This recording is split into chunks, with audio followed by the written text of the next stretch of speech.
Assalamualaikum.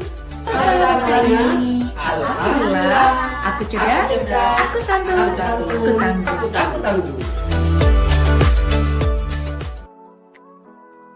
Assalamualaikum warahmatullahi wabarakatuh. Apa kabar sahabat hari ini?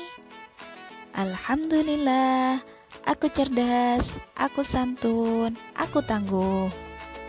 Alhamdulillahirabbil alamin. Materi kita hari ini adalah syarat sah wudu. Menurut Syekh Salim bin Sumair Al-Hadrami dalam kitabnya Safinatun Najah menjelaskan bahwa ada 10 syarat sah wudu yang harus dipenuhi. Disimak baik-baik ya. Yang pertama, Islam. Bagi non-muslim, maka tidak sah wudunya. Menurut pendapat Imam Nawawi Al-Bantani dalam Kasifatus Saja, wudu adalah ibadah badaniyah. Sehingga secara jasmani, orang yang beragama Islamlah yang boleh dan sah melakukan wudu. Yang kedua, tamyiz. Bagi anak kecil yang belum tamyiz, maka wudunya juga tidak sah. Begitu juga dengan orang yang gila, orang yang hilang akal, orang ayanen, maka itu nanti wudunya juga tidak sah. Nah, ukuran tamyiz adalah dia bisa membedakan mana hal baik dan mana hal yang buruk. Anak kecil dan orang gila yang tidak bisa melakukan hal tersebut maka golongan belum mumayyiz. Begitu juga dengan orang yang mabuk. Yang ketiga, bersih dari haid dan nifas. Tentu, bagi perempuan yang masih haid dan nifas tidak sah wudunya. Karena di sisi lain, mereka juga dilarang sholat dan membaca Al-Quran. Sehingga mereka sebenarnya tidak perlu melakukan wudu.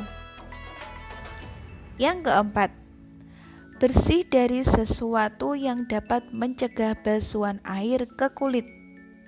Misalnya seperti kutek, make up yang tebal dan anti air, dan lain-lain. Karena bagaimanapun juga, jika air tidak sampai kena kulit, maka wudu kita tidak sah. Sama juga, misal kita memakai lipstik sehingga kita tampak cantik. Nah, ketika kita wudu, lipstik tersebut juga harus dihilangkan. Karena kenapa? Lipstik tersebut juga bisa menghalangi air sampai ke kulit bibir kita.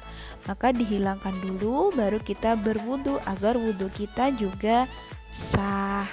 Yang kelima, bersih dari sesuatu yang dapat merubah air.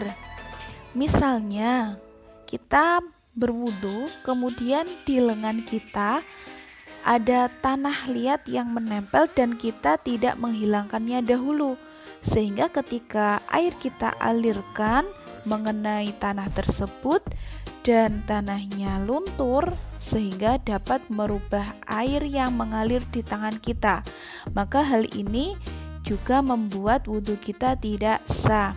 Jadi sebaiknya sebelum kita wudu kita cek dulu anggota badan yang termasuk rukun wudu itu ada penghalangnya atau tidak, ada sesuatu yang dapat merubah air yang mengalir di anggota tubuh kita apa tidak. Kalau ada kita bersihkan dulu. Ya, kalau tidak ada ya berarti aman. Jadi dibersihkan dahulu. Karena kenapa? Jika ada sesuatu yang dapat merubah air yang mengalir pada anggota tubuh kita, maka otomatis wudu kita juga tidak sah. Yang keenam, mengetahui rukun wudu atau fardunya wudu. Karena bagi orang yang tidak mengetahui rukun wudu, mereka tidak akan melakukan wudu dengan benar.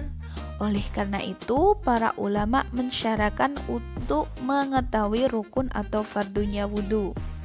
Ayo, rukunnya wudu ada berapa? Ada 6 ya. Jangan sampai lupa, harus tahu bahwa itu adalah rukun wudhu. Yang ketujuh, tidak meyakini bahwa rukun wudhu tersebut merupakan sesuatu yang sunnah. Jadi misalnya kita menganggap bahwa membasuh kedua tangan adalah sunnah, maka wudhu yang kita lakukan tidak sah. Karena kenapa? Membasuh kedua tangan adalah termasuk rukun wudhu. Yang kedelapan, airnya suci. Maksudnya, seseorang yang wudhu tetap berprasangka bahwa air yang ia gunakan wudhu adalah air yang suci. Jika dia berprasangka bahwa airnya adalah air yang mutanajis atau air yang terkena najis, maka wudhunya tidak sah. Yang kesembilan, masuk waktu sholat. Syarat kesembilan ini adalah syarat bagi orang yang selalu berhadas. Misalnya, orang yang terkena istihadah. Biasanya mereka melakukan wudhu saat masuk waktu sholat. Terakhir yang ke-10, berulang-ulang. Syarat ini menurut Syekh Nawawi juga diperuntukkan untuk orang yang selalu berhadas atau daimul hadas. Jadi misal kita sholat zuhur dan kita keadaan daimul hadas atau sedang berhadas seperti istihadah misalnya untuk perempuan, maka nanti ketika sudah masuk waktu sholat asar, meskipun kita belum batal, tapi karena kita daimul hadas, kita istihadah, maka kita harus mengulangi wudhu kita lagi.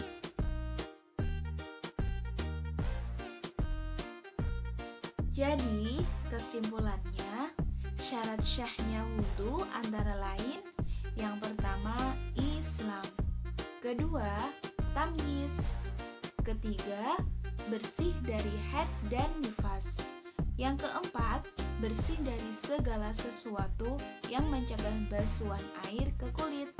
Yang kelima, bersih dari segala sesuatu yang merubah air. Yang keenam, mengetahui rukun wudhu. Yang ketujuh, tidak meyakini rukun wudhu sebagai sunnah wudhu. Yang kedelapan, airnya harus suci. Yang kesembilan, harus masuk waktu sholat bagi daimul hadas. Yang ke-10, berulang-ulang. Alhamdulillahirrabbilalamin. Cukup untuk materi hari ini. Jangan lupa pesan saya selalu menjaga sholat 5 waktu dan selalu berbakti kepada kedua orang tua. Dan jangan lupa selalu berdoa kepada Allah, semoga Allah memberikan kesehatan untuk kita semua, memperlancar urusan kita semua, dan selalu membimbing kita kepada jalan yang lurus. Sebelum saya tutup, marilah kita berdoa bersama-sama. Bismillahirrahmanirrahim. Subhanakallahumma wa bihamdik, asyhadu an la ilaha illa anta, astaghfiruka wa atubu ilaik. Alhamdulillahirrabbilalamin. Cukup sekian, ada kurang lebihnya saya mohon maaf. Akhirul kalam. Wassalamualaikum warahmatullahi wabarakatuh.